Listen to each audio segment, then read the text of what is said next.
Hi everyone! Welcome to my YouTube channel where you can find videos that will make math more fun and easy for you to become winner in numbers, winner in life. In this video, I'm going to present to you how to read and write whole numbers up to 10 million in symbols and in words. In reading and in writing numbers in symbols and in words, we have to know the placed value system. So let us have a quick review first on the placed value system. Now, let us take a look at this placed value chart. Looking at our chart, we can see that our chart is divided into columns. We have big columns.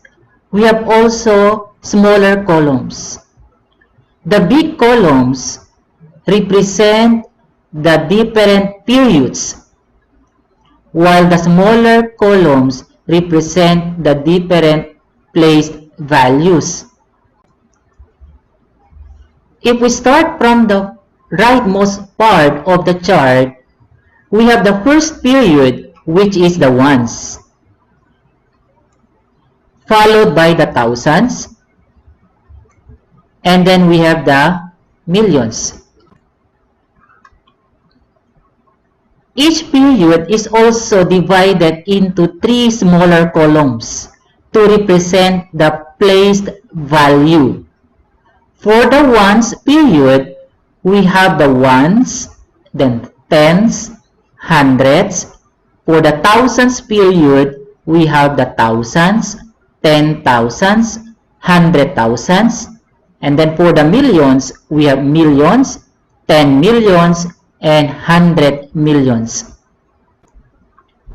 We shall now place our numeral into our placed value chart.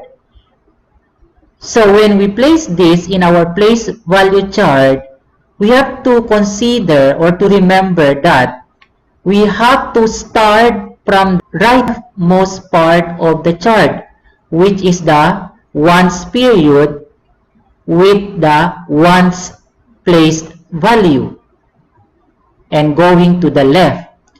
Now, looking at our numeral now, we can see that the 3 is found in the ones place, 0 is in the tens place, and 4 is in the hundreds place. All of them are found in the ones period, while the digit 3 is found in the thousands place, the 7 is in the 10,000s place, and the 1 is in the 100,000s place, and all of them are found in the thousands period, while we only have one digit left for the millions period, and it is found in the millions placed value. The position or the placed value of each digit in the placed value chart will help us identify its value. So if we have the 3 which is found in the ones place, the digit 3 has a value of 3 because it's 3 ones or 3 times 1. So its value is 3.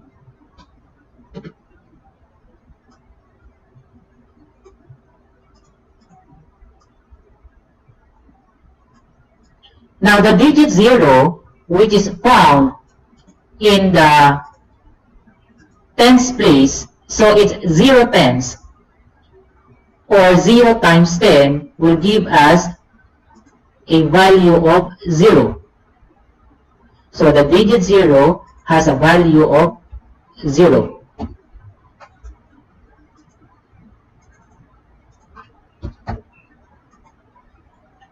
While the 4, which is found in the hundreds place, or 4 hundreds, has a value of 4 times 100, which is equivalent to 400. So the 4 has a value of 400.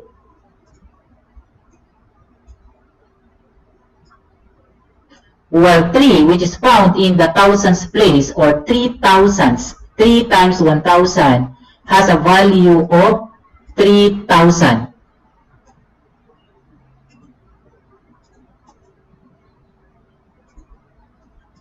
So has a value of 3,000. While 7 is found in the 10,000s place, or 7,000s, 7 times 10,000s, 7 times 10,000, which is equivalent to 70,000. So you have 70,000. Now, 1, which is found in the 100,000s place, or 100,000s, or 1 times 100,000, will give us a value of 100,000. So, the value of 1 is 100,000.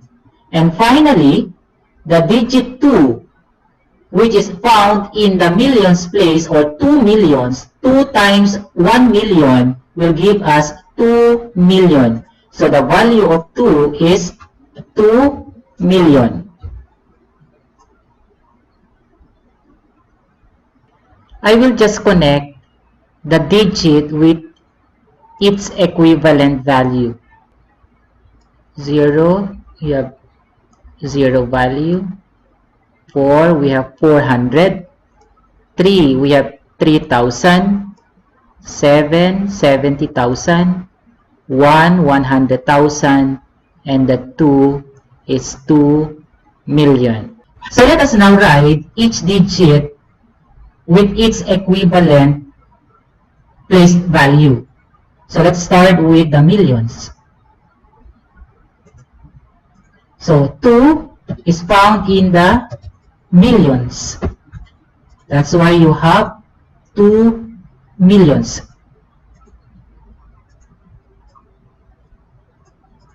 Next, the digit 1 is found in the hundred thousands place.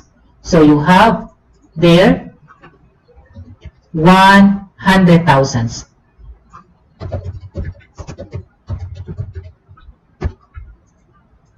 Next, 7.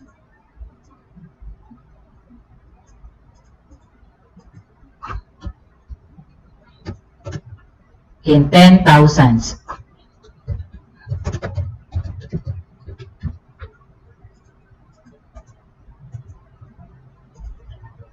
Next, 3 is in the thousands.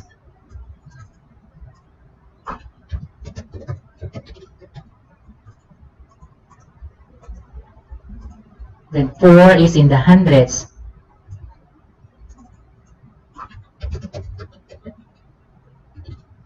Then 0 is in the tens.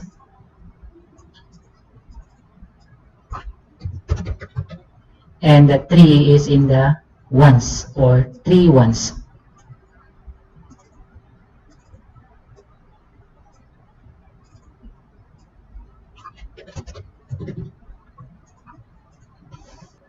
I'm going to write the numeral by digit with its equivalent place values, starting from the left.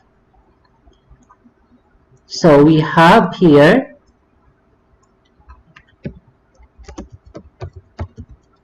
2 millions,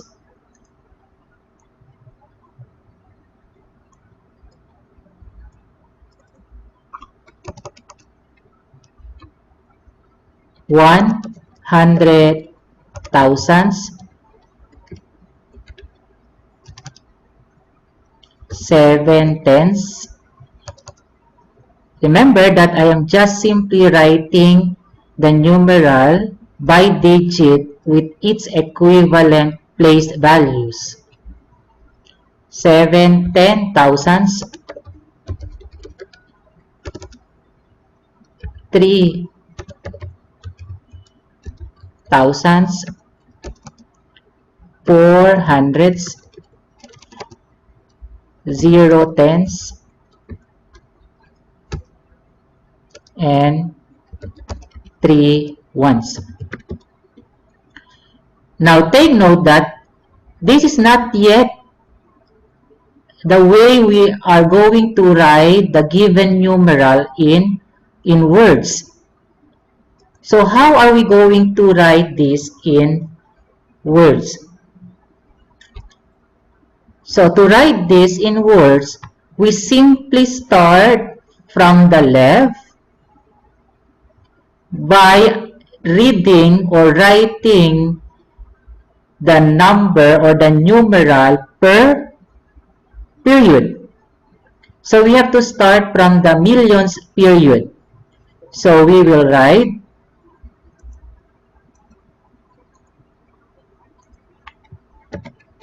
2 million.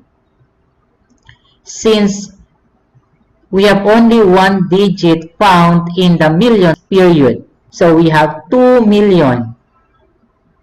So in reading or in writing the numeral, we have to identify the value in each period, then followed by the period without the S.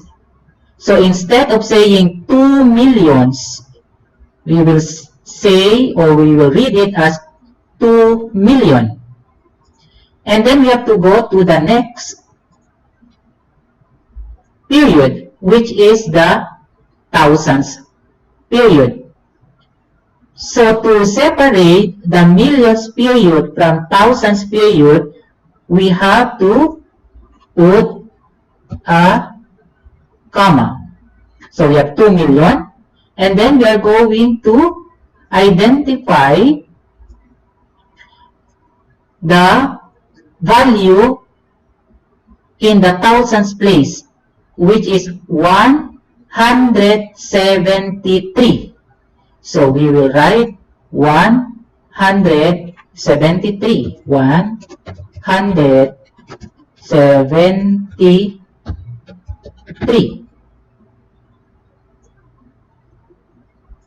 As I have said, we have to include the period, which is thousands, but without the S. So 1,000 instead of thousands.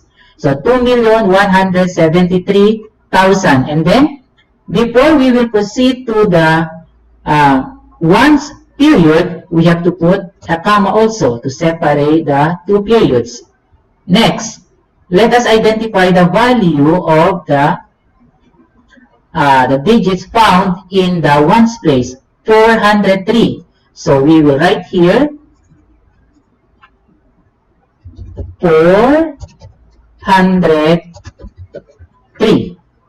But take note that for the ones period, we don't need to put the period at the end. So we will not put here 403 ones, no more. So we have to take out the ones period.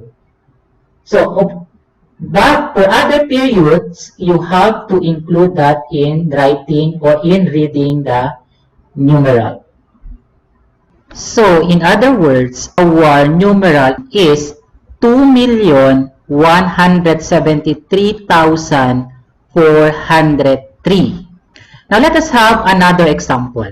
This time, let us try to write this given numeral in words.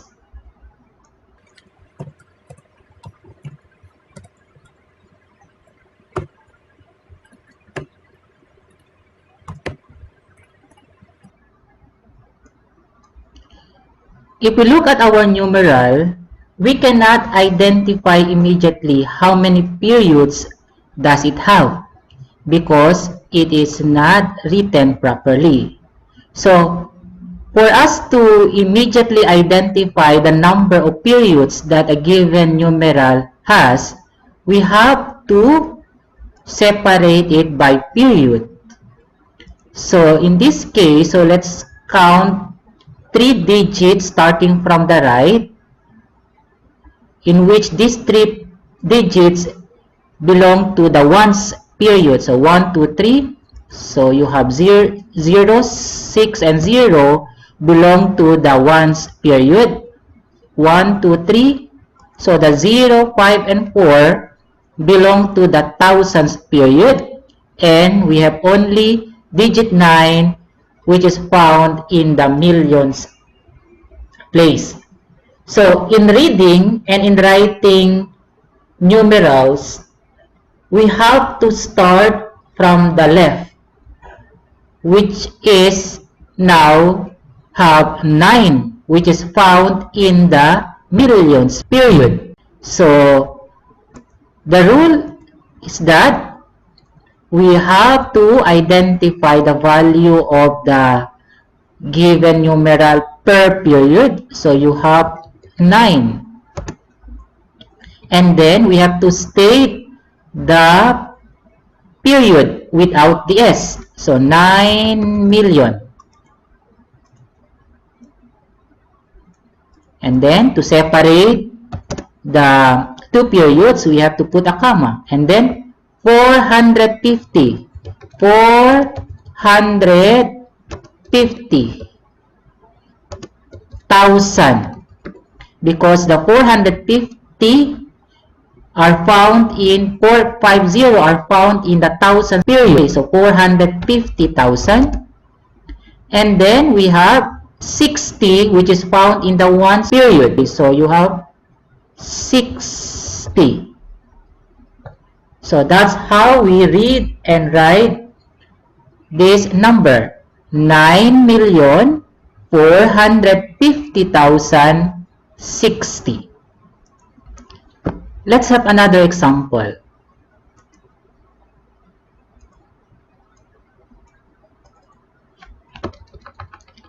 Let us try to write this numeral in words.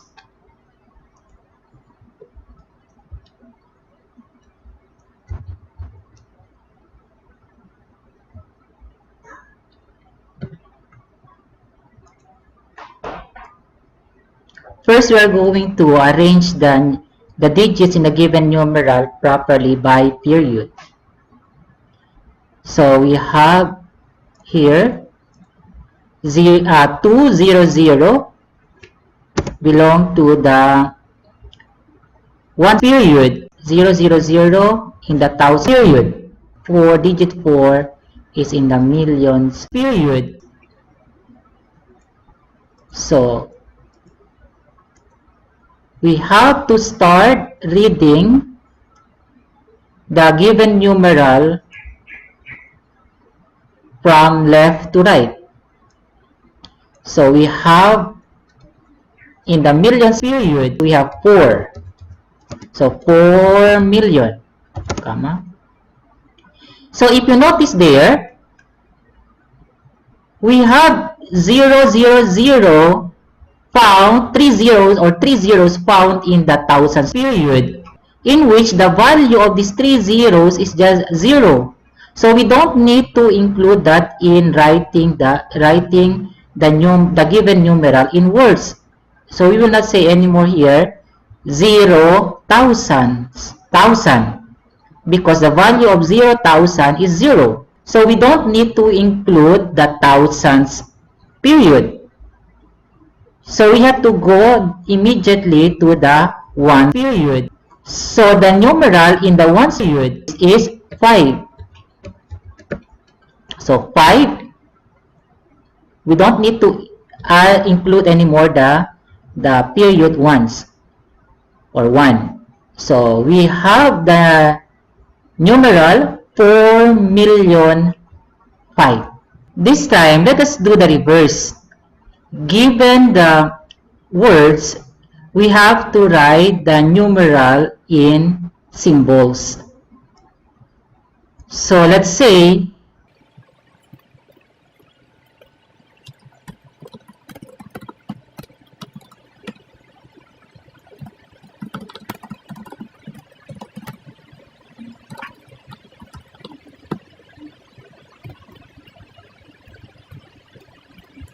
our numeral is 7,014,017.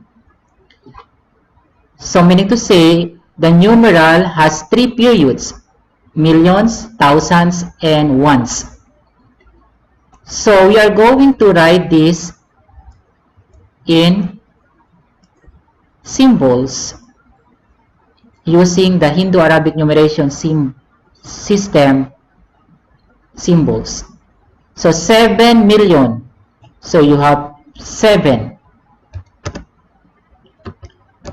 Either we use comma or we just simply put a space in between periods. So you have 7. And then 14,000. Remember that for each period, there must be 3 columns. So if you notice, it's 14. There are only 2 digits, 1 and 4. Therefore, we have to include or to place 0. So 0, 1, 4. So 14,000.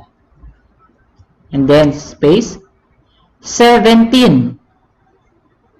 The ones period has also 3 columns or 3 digits. 17, 2 digit, 1 and 7. So we have also to include 0, 1, 7.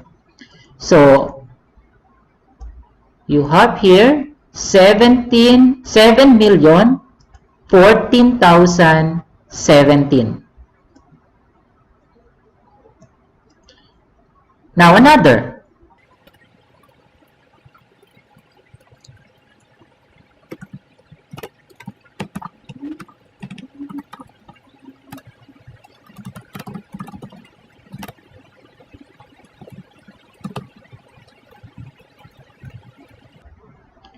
We have here the numeral in words 604,008.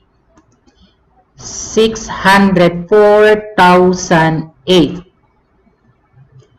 So in other words, there are only 2 periods, the ones period and the thousands period.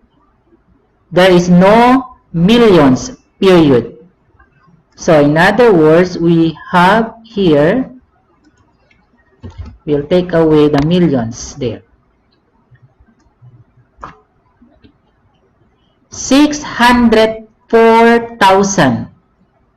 604. 604,000. Then 8. Remember that the ones period has 3 digits. So in other words, we have to include 2 zeros before 8. So 008. So this is now our numeral in symbols. 604,008. In summary, when we read or write numerals in words, let us remember the following. Number 1.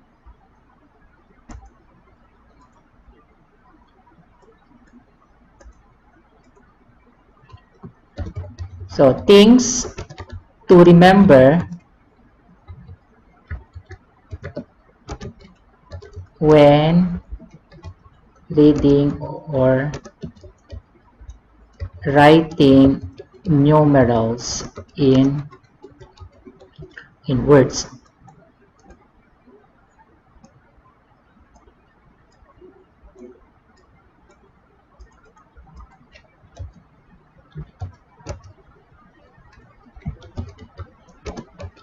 So always start from left to right. Then read or write the value of each period. Then write the period Then write the period without the S.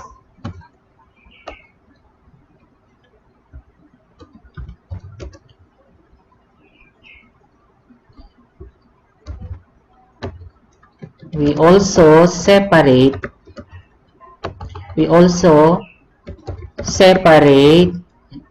the periods by a comma. When we are also writing numerals in symbols, so in writing numerals in symbols,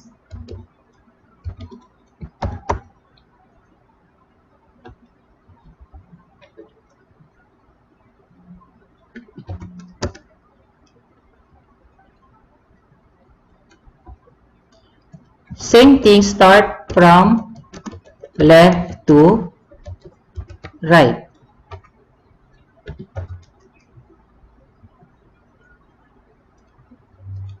Then separate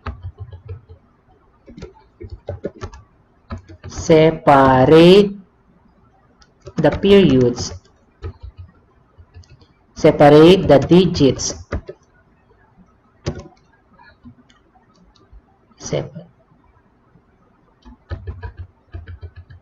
separate the periods by a space. Thanks for watching. I hope you enjoyed watching the video, but please don't forget to like and subscribe. Till next, see you on my next video.